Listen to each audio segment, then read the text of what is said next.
Hello, everyone, and welcome back to the Christian channel. My name is Claire McCallan, and I am so excited to be speaking with today's guest, Raoul Peck, who is the Academy Award nominated director of Amazon Prime's new documentary, Silver Dollar Road.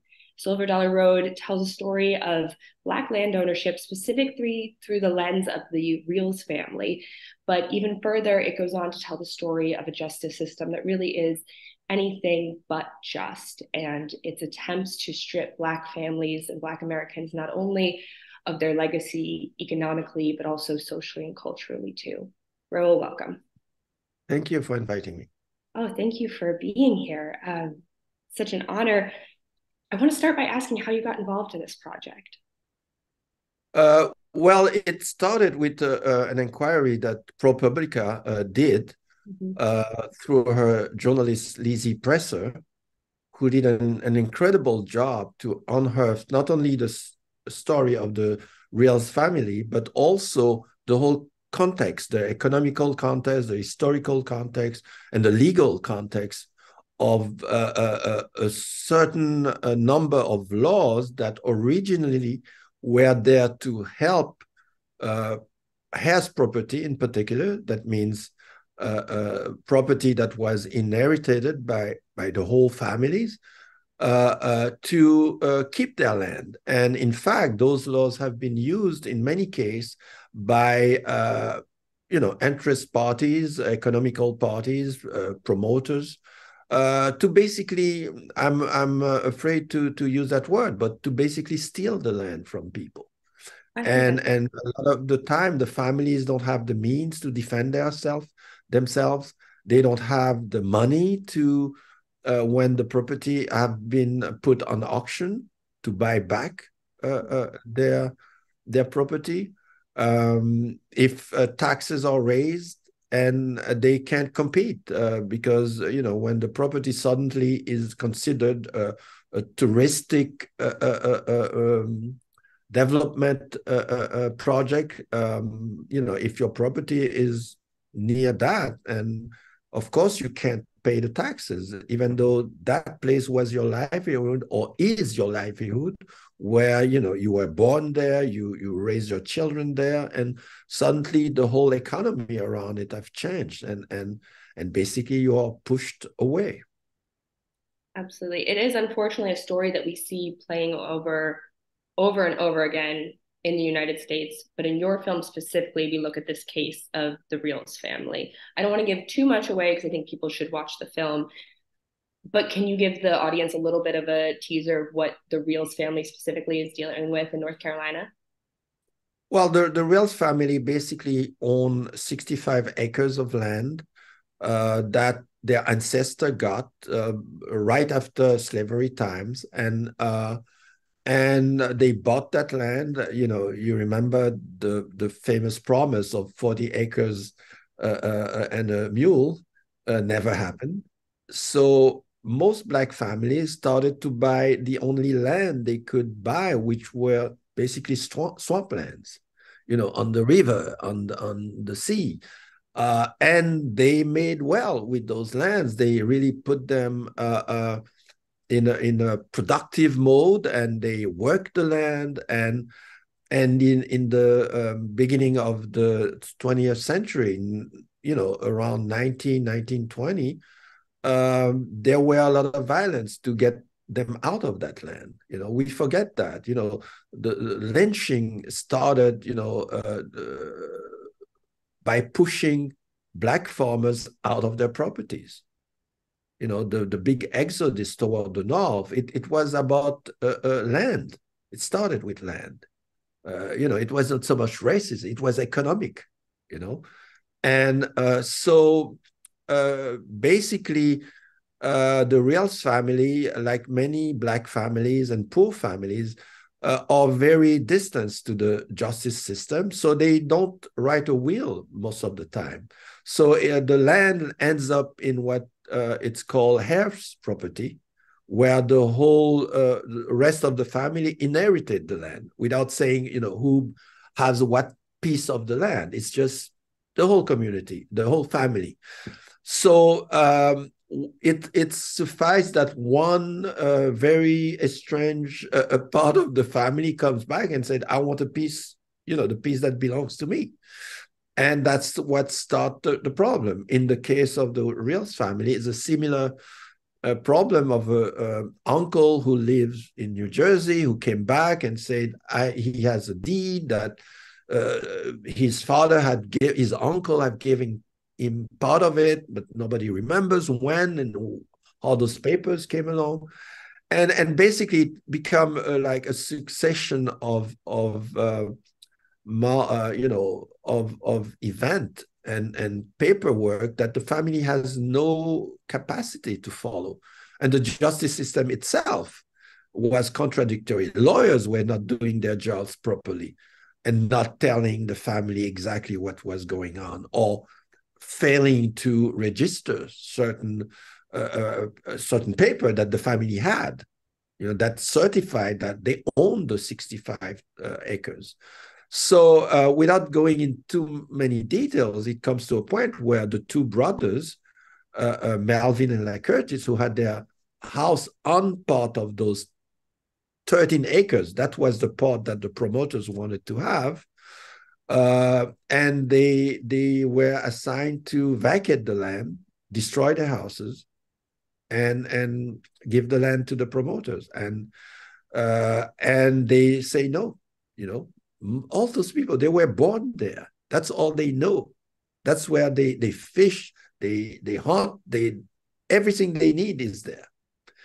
And it came to a point where they receive eviction notice, and they still continue to resist until the moment where a judge decided that they were going to be condemned for contempt. And contempt is a really incredible instrument where, in their case, you get contempt for a week, for a month, or maximum 90 days. But they were put in jail without an end, basically. The only end would say that they destroy their house and leave the property. And the two brothers say no. So they stay in jail for 8 years, which is something that never happened in the whole American history of the justice system. And that's so adding to that, to that traumatic, several decades of fights of this family. So it's heart-wrenching, it's heartbreaking, but you see those two women, Kim and Mamie, who are Mamie the matriarch after the grandmother.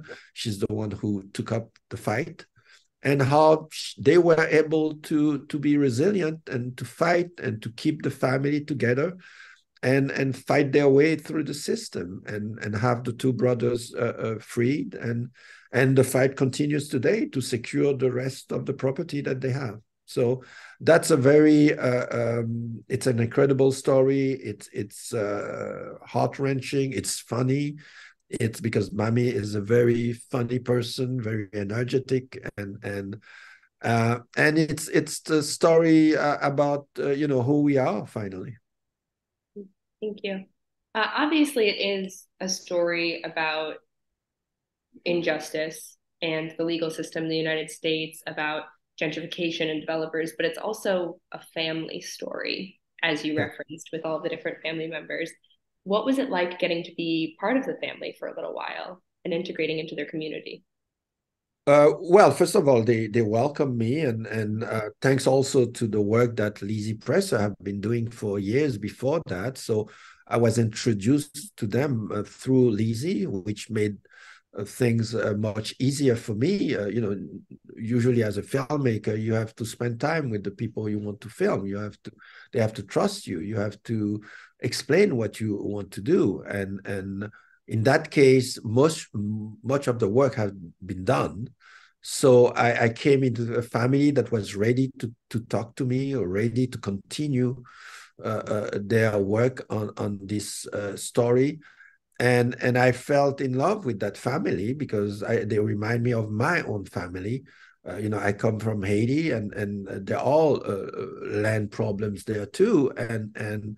But once you get to a birthday where I went for the first time, it was Gertrude Riel's birthday, 95th birthday. So there were people from everywhere, coming from every part of the country to visit, stay for barbecue, and so I felt at home. And so I knew it was just a matter of find the right way to tell that story and keep the reality of those people, alive, and make them a real human being and not cliches or not just tools of a story. That was important to me, and make it bigger than just their own life, but it's about this whole country stories, because it's happening everywhere. It's not just, it happened in the cities, as you say, through gentrification. It's basically the same process. Money invade a place, and people who originally are from that place have to go away, and nobody care where they go away. And usually they are worse off. And it happened in of the land as well. It happened a lot in the South, but and not just black families, by the way. A lot of poor white families happen too, and even middle class family.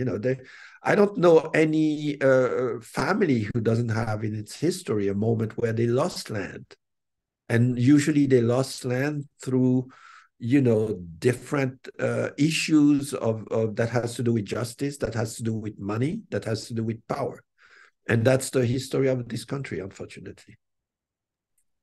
I think that the tenacity shown by the entire family, especially with the brothers being able to persevere through 8 years of jail time and never acquiescing to these unjust demands, shows a profound sense of hope. Where do you think they get their hope? You've been the ones closest to them.